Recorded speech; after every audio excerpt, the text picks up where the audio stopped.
ang isang kontratista, no, ay pupunta sa insurance company, supposed to be magbabayad siya, di ba? Yes. Oo, meron siyang babayaran na premium, di po ba? Doon sa insurance company para insurance company magbigay ng certification na oo nga may binayad sa amin yan. Ngayon, ito pong DPWH, tatanggapin yun bilang bahagi po nitong kanyang mga kontrata requirements, and then okay, magsisimula na yung proyekto. Ngayon, ang tanong nga po ganito.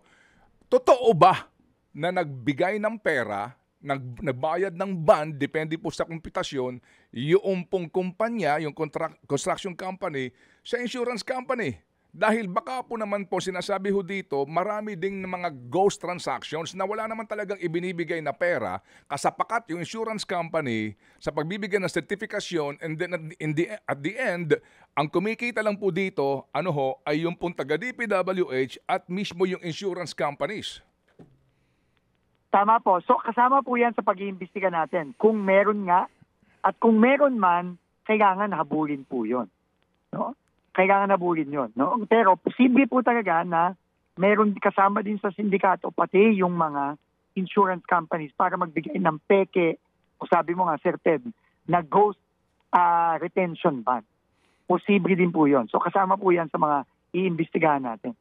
Wow. So, Secretary, again, ang pinag-uusapan po natin dito, sa bilang po... Libo-libong proyekto po. Yes, sir. Ang pinag-uusapan po natin dito, 9,856 na tapos na daw na proyekto and 5,700 po na ongoing projects. Ganun po karaming mga insurance bond ito. Tama po.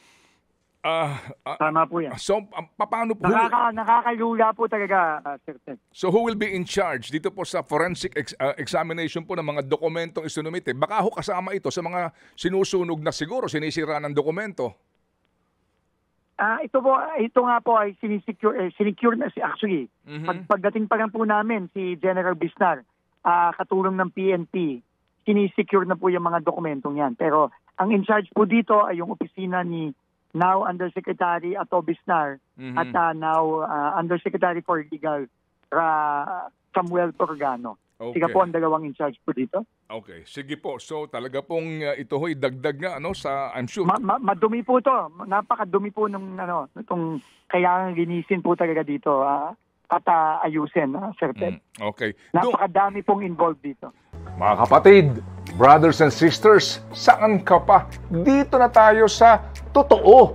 Dito na tayo sa True FM. Mga kapatid, mag-subscribe and follow po kayo sa social media accounts ng True Network PH. Yan po kami. Hanapin nyo lang True Network PH, Facebook, Instagram, YouTube, TikTok, and podcast.